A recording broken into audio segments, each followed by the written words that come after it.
Buenas gente, ¿cómo están? Espero que bien. Bueno, hoy veremos relatos de Reddit en México. Bueno, como ya saben, todo empezamos. Hola gente de Reddit, ¿alguien tiene anécdotas, relatos o historias de terror reales que pasen en nuestro México? La casa de mi abuelo tiene algo. Varias veces hemos escuchado pasos en el techo, alguien limpiándose los pies en la alfombra, puertas azotándose en la noche. Recuerdo una noche en la que estuvimos todos mis primos en el antiguo cuarto de mis tías y mi mamá. Nos despertamos alrededor de las 2 o 3 de la mañana, nos despertó el sonido de alguien arrastrando los pies en la alfombra del cuarto. Me acuerdo levantarme y ver a uno de mis primos viendo el centro del cuarto y los otros tres se estaban levantando cuando el sonido de arrastre pasó a ser pasos pesados. La puerta del cuarto estaba cerrada, pero los pasos siguieron el camino hasta la entrada de la casa y luego oímos cómo se abría y la azotaban. En el caso de mis primas y mis tías, ellas han tenido experiencias más desagradables. Mi mamá estaba trabajando en el despacho de mi abuelo y escuchó pasos detrás de ella, donde había una ventana que daba al patio. Dice que empezó a sentir frío y el monito de la computadora empezó a tener efectos como cuando le pones un imán. Mi mamá salió corriendo del despacho y nos pidió ver que todo estuviera bien, pero encontramos huellas de alguien descalzo en el lodo del patio, justo enfrente de la ventana. Mis primas nos cuentan que estaban jugando en la computadora cuando empezaron a sentir frío y el escritorio empezó a sacudirse violentamente y salieron corriendo asustadas. No encontramos nada, pero el escritorio estaba muy lejos de donde estaba originalmente y es un mueble muy pesado como para que mis primas pudieran moverlo. Un día, casualmente me contó mi abuelo que cuando construyeron la casa, encontraron huesos de un adulto chaparro, con partes del tórax como cortados. Él vive en Cholula, Puebla, donde se supone fue la matanza de Cholula por parte de los españoles. Dice mi abuelo que quizá fue un cholulteca que murió durante ese episodio y que no supo qué hicieron los trabajadores con los huesos, que no reportaron el hallazgo para que el gobierno no les expropiara el terreno.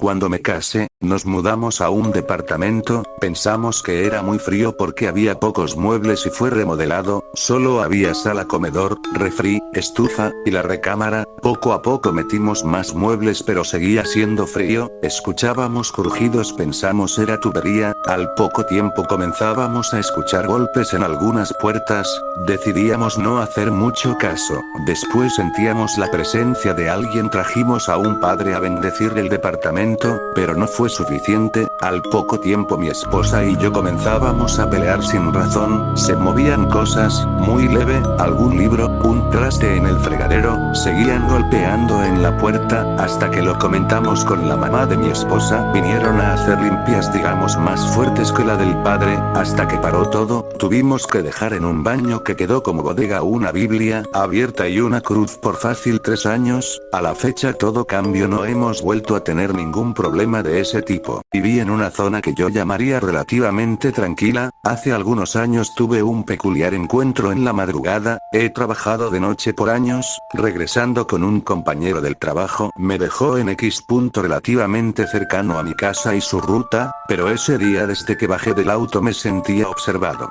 Estaba sobre cierta avenida, a una calle de una gasolinera, para llegar a mi casa debía cruzar la avenida y un par de calles de las cuales una es solo parques, pero usualmente no funciona el alumbrado público en ninguno de ellos, así que cuando cruzas la luz más cercana que veías es una calle más adelante, hay una escuela pequeña que tiene sus propias luces exteriores por el problema del alumbrado, y a la misma distancia la luz más intensa del otro lado es una casa donde un señor abre su ventana a las 5:36 am para vender jugos, sándwiches y tortas.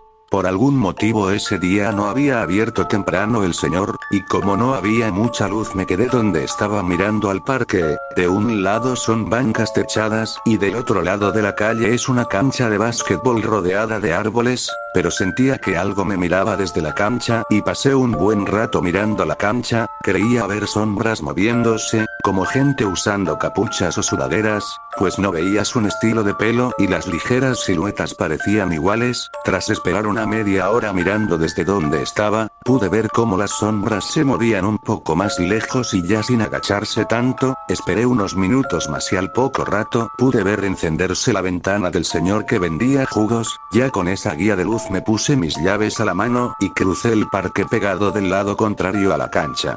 Al llegar a casa le conté lo sucedido a un familiar y me fui a dormir. Me despertó alarmada alrededor del mediodía con una copia de esos periódicos chismosos, un tipo de periódicos locales con notas alarmistas, donde mencionaban que en la cancha había aparecido un cadáver quemado. En ese momento, debido al grado de la combustión, no sabían si fue hombre o mujer.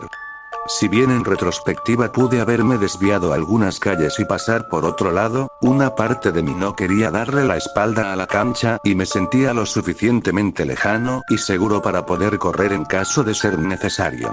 Adicionalmente, esa misma semana entre mi familia se contaron la historia de lo que vi y lo que pasó y aparentemente un amigo de mi primo le contó el mismo día que vio cómo quemaban a alguien en la cancha. En su versión él regresaba pedo de una fiesta y por la hora que era ya no había transporte público para ir a su casa, así que decidió dormirse en el parque. Del lado contrario al que yo llegué, hay una parte de ese bloque donde fueron abandonados unos vehículos y siempre han estado ahí, ya que no tenían puerta. Se metió en una combi que daba espalda a la cancha de básquetbol y tenía enfrente una de fútbol rápido. A cierta hora de la madrugada escuchó gritos o gemidos en sus sueños y empezó a despertar, pensando que era una pareja que fue a darse al parque. Se asomó por una de las ventanas de la combi y vio el espectáculo y las siluetas rodeando a la víctima. No sé y no sabe si gritó al verlo, pero empezó a hacer ruido y cuenta que escuchó como gritaban que fueran por él o que seguía él. En cuanto bajó corrió muchas calles sobre la avenida hasta llegar a Periférico y ya de ahí buscó cómo irse a su casa. No es precisamente una historia de fantasmas, pero sí da algo de inquietud ver algo tan gráfico pasar tan cerca de donde vives en una zona donde normalmente no pasa mucho y que es considerablemente pequeña. Una vez íbamos, con la que era mi novia en ese tiempo, ahora ex, en mi coche, hacia su casa. Vivo en Zapopan y ella vivía hasta Tonalá, así que los que sepan, saben que es un trecho algo largo.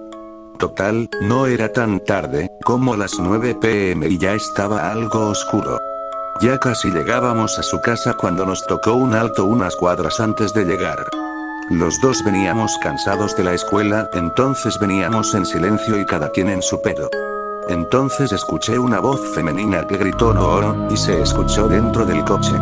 Yo no me exalté en ese momento, pensando que había sido mi novia, así que le pregunté, ¿no qué? Y ella me respondió con una cara de asustada. Yo no dije nada, pero también escuché eso. Entonces, la VDD nos asustamos los dos, y comenzamos a mirar hacia afuera a ver si veíamos a alguien que hubiera gritado el "no". Pero estábamos solos en ese lugar y no había nadie afuera.